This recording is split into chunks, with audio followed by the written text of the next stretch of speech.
အားလုံးပဲမင်္ဂလာပါရှင် Snow Blog ကနေပြန်လည်ကြိုဆိုလိုက်ပါရရှင်ဒီနေ့မှာတော့ပေါ့နော်ဂျပန်စာ and the grammar ပေါ့နော်အခန်း1လေးကိုပြောပြပေးသွားမှာပဲဖြစ်ပါတယ်ရှင်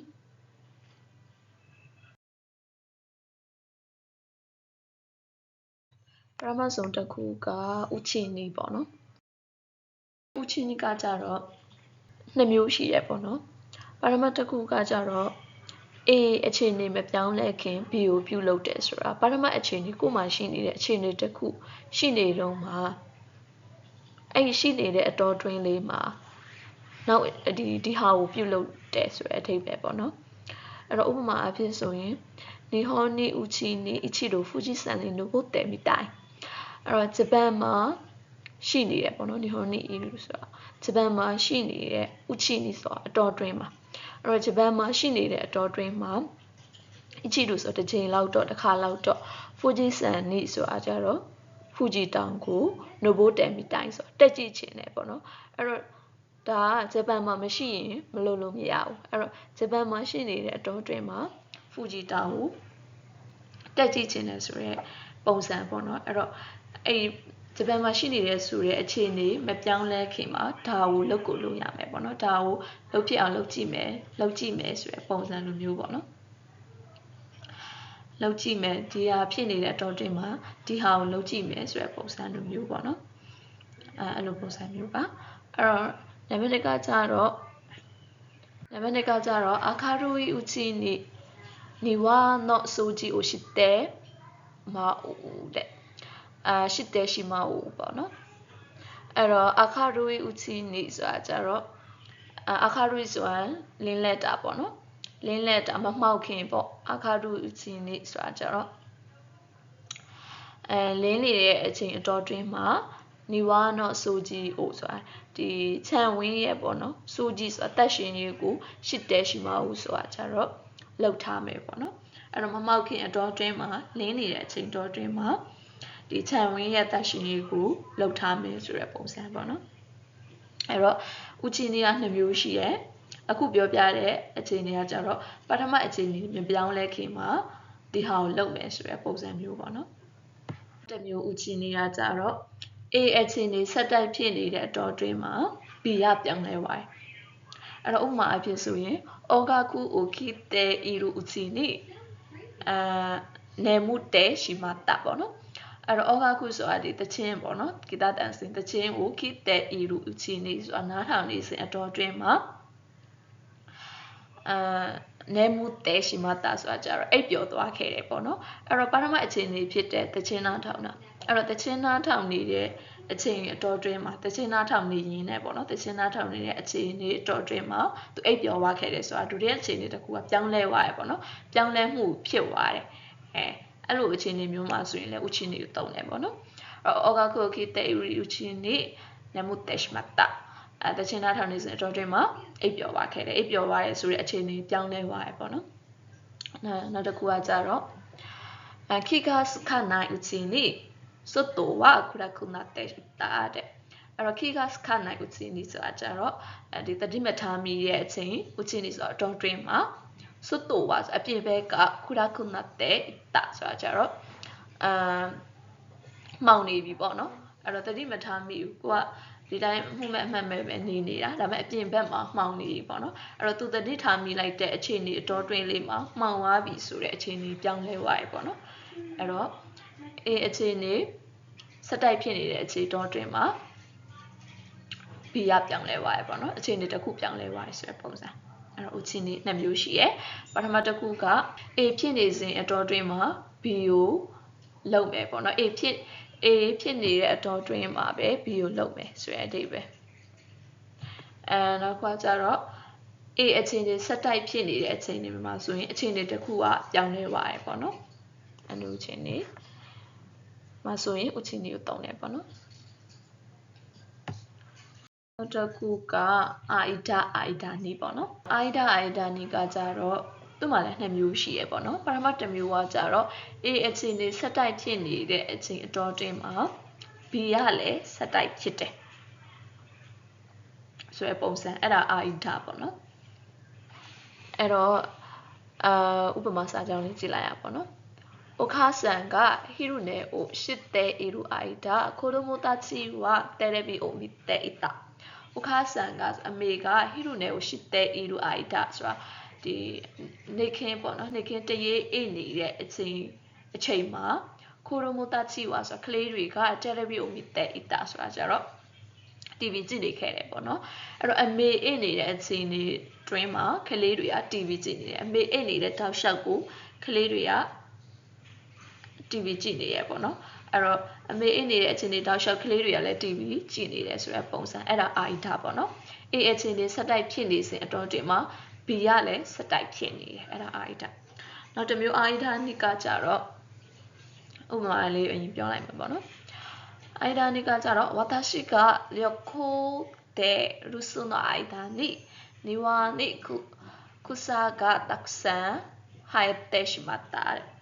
အဲဒီကျွန်တော်ကပေါ့နော်私ကဆိုကျွန်တော်ကလျော်ခိုးတဲ့ရုစုの間にဆိုဒီခရီးသွားနေလို့အိမ်မှာမရှိနေတဲ့အချိန်အတော်တွင်းမှာဒီမှာဆိုအာဣဒနိကိုသူသုံးထားရပါတော့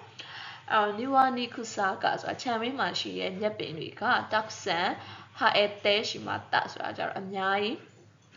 ပေါက်လာရပေါ့နော်မြက်ပင်တွေအများကြီးပေါက်လာတယ်အဲ့တော့သူပြောချင်တာသူမရှိတဲ့အချိန်တွေအတော်တွင်းမှာအမြက်ပင်တွေအများကြီးပေါက်လာရပေါ့နော်သူခရီးကြောက်အိမ်မှာမရှိတဲ့အချိန်တော်တွင်းမှာမြက်ပင်တွေပေါက်လာရဆိုတော့ A အချိန်တွေဆက်တိုက်ဖြစ်နေစဉ်အတော်တွင်းမှာ B ကခဏတာဖြစ်ခဏတာပြုတ်လို့ဆိုတာဒီလိုမျိုးပါသွားလို့အိမ်မှာမရှိဘူးလေအဲ့တော့အိမ်မှာမရှိနေတဲ့အချိန်တော်တွင်းမှာအဲ့တော့နံပါတ် A အချိန်တွေဆက်တိုက်ဖြစ်နေစဉ်အတော်တွင်းမျက်ပင်တွေအများကြီးပေါက်လာတယ်ဆိုတာကြတော့ဒါနည်းနည်းပြောင်းလဲမှုပါတယ်ပေါ့နော်သူမှဆိုရင်နံပါတ်2လိုအခြေအနေမျိုးကပြောင်းလဲမှုပါတယ်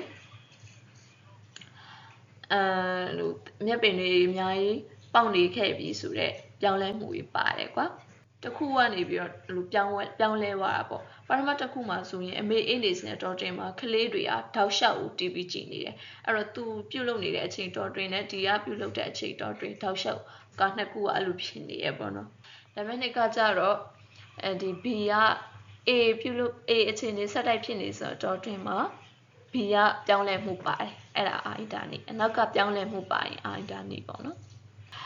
ပြီးရင်အာဣဒနိကဘယ်လိုမျိုးလဲဆိုတော့ဥပမာပြအမေအိတ်နေစဉ်အတော်တွင်းမှာကလေးတွေကအပြင်မှာထွက်ကစားကြရပေါ့နော်အဲ့လိုမျိုးဆိုရင်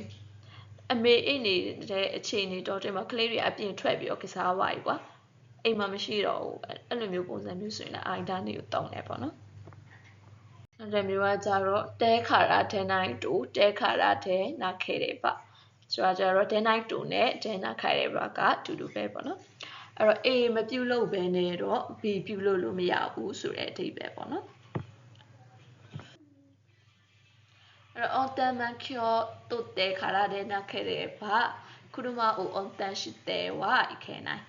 အဲ့တော့ automankyo ဆိုတာကြတော့ automankyo ဆိုတာရေမောင်းလိုင်စင်ပြောတာပေါ့နော်အဲ့တော့ရေမောင်းလိုင်စင်ကိုတုတ်တဲ့ခါရတဲ့နာခဲ့တဲ့ဘာဆိုတာ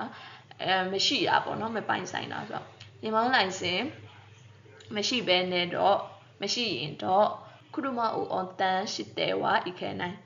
ကားမောင်းလို့မရနိုင်ဘူးဆိုတဲ့အဓိပ္ပာယ်ပေါ့နော်အဲ့တော့ရေမောင်းလိုင်စင်မရှိဘဲနဲ့တော့မရှိရင်တော့ရေမောင်းလိုင်စင်မရှိရင်တော့ကားမောင်းလို့မရနိုင်ဘူးဆိုတဲ့အဓိပ္ပာယ်ပေါ့နော်အဲ့တော့ကြတော့ပြောခီကနောက်တဲ့ခါရတဲ့နာခဲတဲ့ဘာဟာကေရှိအွန်ဒိုအိုမူရီတာOndo wa murida အဲ့တော့ပြောခိကဆိုတာကြတော့ယောဂကပေါ့နော်နောက်တဲခါတာတဲ့နာခဲ့တယ်ဖဆိုတာကြတော့ဒီပြန်မကောင်းသေးရင်တော့အဲ့တော့ယောဂပြန်မကောင်းသေးရင်တော့ဟာဂေရှိ Ondo wa ဆိုတာပြင်းထန်တဲ့လေ့ကျင့်ခန်းတွေကမူရိဒဆိုတာလုံးလို့မရဘူးဆိုတဲ့ပုံစံမျိုးပေါ့နော်ပြင်းထန်တဲ့လေ့ကျင့်ခန်းတွေကိုလုံးလို့မရနိုင်ဘူးဆိုတဲ့ပုံစံမျိုးအဲ့တော့ယောဂအခြေအနေမကောင်းသေးဘူးဆိုရင်တော့ပြင်းထန်တဲ့လေ့ကျင့်ခန်းတွေလုပ်လို့မရဘူးအဲ့ချိန်မှာဆိုရင်လည်းတဲနာခဲတဲ့ဘာဒါမှမဟုတ်တဲနာတဲခါစုမဆက်တဲခါရတဲနိုင်တူဒါမှမဟုတ်တဲခါရတဲနာခဲတဲ့ဘာကိုသုံးနိုင်တယ်ပေါ့နော်နောက်တစ်မျိုးကကျတော့တူခုရိုပေါ့နော်အဲ့တော့တူခုရိုက M4 မှာလည်းပါပြီးသားပေါ့နော် M4 မှာဆိုရင်va dictionary found ပြီးရင်ところすいませんは辞書ပေါ့နော်ပြီးရင်ところအဲ့ဒါကြတော့ဘွားလောက်တော့မလို့ဖြစ်တယ်ဘွားတာところဘွားပြီးခါစားကွာကြတော့ဘွားတဲ့ဤလူところဘွားလုံနေတုံးဆိုပြီးတော့ F4 မှာပါပြီးသားပေါ့နော်အခုところရဲ့အဲ့အတိုင်းပဲပေါ့နော် F4 အတိုင်းပဲဒါဆိုရင်ロケットは間もなく飛び出すところです検討の主権ですロケットはပေါ့နော် rocket က間もなくပေါ့နော်မကြာခင်အချိန်တော်တွင်းမှာ飛び出すところですပြန်တန်းတော့မလို့ဖြစ်ပါတယ်ပေါ့နော်အဲဒီမှာဆိုရင် T-shirt form ပေါ့နော် T-shirt form နဲ့ところနဲ့တွဲထားတော့တော့မလို့ဖြစ်ပါတယ်ပြန်တန်းတော့မယ်ပေါ့နော်ပြန်တန်းတော့မယ်ဖြစ်ပါတယ်တဲ့ကင်းချောနောရှုခံတဲ့ဆိုတာစိတ်လှုပ်ရှားစရာအချိန်အခိုက်တက်ပဲတဲ့ဟုတ်ပြီနော်နံပါတ်2ကကြတော့ခဲကီကဒက်ခီအာဂါတာတိုခိုရိုခိုရိုမိုတာချီကခါအက်တက်ခီတာပေါ့နော်အဲ့တော့ဒီကိတ်မုတ်ပေါ့နော်ကိတ်မုတ်ကဒက်ခီအာဂါတာဆိုတာじゃပြီးွားပြီကိတ်မုတ်ဖုတ်ပြီးွားပြီကိတ်မုတ်ရလာပြီပေါ့နော်အဲ့တော့ကိတ်မုတ်ဖုတ်ပြီးတဲ့ပေါ့နော်တိုခိုရိုဆိုတာအချိန်မှာအဲ့တော့ကိမို့ဖုတ်ပြီးခါစားအချိန်မှာပေါ့နော်ဘာတတူကလို့ဆိုဘာပြီးခါစားလေအဲ့တော့ကိမို့ဖုတ်ပြီးခါစားဒီအချိန်မှာဒီကလေးတွေကခါရတဲ့ဂီတာဆိုတာကြတော့ပြန်ရောက်လာရပေါ့နော်အဲ့တော့ကလေးတွေရောက်လာခလေးတွေပြန်လာချတယ်ဆိုတဲ့ပုံစံနဲ့ရမယ်နော်အဲ့တော့အခန်း1မှာက၄မျိုးရှိရပေါ့နော်ဥချင်းနီရဲ့အာイダနီရဲ့နောက်ကတဲခါရာတဲ့နိုင်တူတဲခါရာတဲ့နာခဲတယ်ပါနောက်ကတုခုတို့အဲ့တော့ဥချင်းနီမှာဆိုရင်2မျိုးထပ်ခွဲတယ်ပေါ့နော်ပထမတစ်မျိုးကကြတော့ A အချိန်လေးမပြောင်းလဲခင်မှာ B ကိုပြုလုပ်မယ်အချိန်အတွင်းမှာပေါ့နော်ဒုတိယတစ်မျိုးကကြတော့ A အချိန်လေးဆက်တိုက်ဖြစ်နေစေအတော်အတွင်းမှာ B ကပြောင်းလဲသွားရပေါ့နော်နောက်ကအိုင်ဒါကကြတော့ A အချိန်လေးဆက်တိုက်ဖြစ်နေစဉ်အတော်အတွင်းမှာ B ကလည်းဆက်တိုက်ဖြစ်နေတယ်အဲ့ဒါအိုင်ဒါနီကကြတော့ A အချိန်လေးဆက်တိုက်ဖြစ်နေစဉ်အတော်အတွင်းမှာ B ကခဏတာဖြစ်တယ်ခဏတာပြုလုပ်တယ်သူ့မှာပြောင်းလဲမှုဆိုပြီးတော့ပါတယ်ပေါ့နော်အိုင်ဒါနီမှာနောက်ကကြတော့တဲခါရာဒဲနိုင်တူတဲခါရာဒဲနာခဲတယ်ဘာကကြတော့ A မပြုလုပ်ဘဲနဲ့တော့ဆို A မဟုတ်ရင်တော့ A မရှိရင်တော့ A မဖြစ်ရင်တော့ B လုပ်လို့မရအောင်ဆိုတဲ့ပုံစံမျိုးပေါ့နော်နောက်ကကြတော့တိုခိုရိုကကြတော့ T-shirt form ပေါ့နော် T-shirt form တိုခိုရိုနောက်ကကြတော့ဘာတာတိုခိုရိုဘာတဲ့ဤရူတိုခိုရိုအဲ့လိုမျိုးရှိရပေါ့နော်ဘွားလုံးတော်မလို့ဖြစ်ပါတယ်ဘွားပြီးခါစားဖြစ်ပါတယ်ဘွားလုံးနေတို့ဖြစ်ပါတယ်အဲ့လိုမျိုးပေါ့နော်ဗီဒီယိုလေးကိုအဆုံးထိကြည့်ပေးတဲ့အတွက်ကျေးဇူးတင်ပါတယ်ရှင် channel လေးကိုလည်း subscribe လုပ်ထားပေးကြပါဦးနော်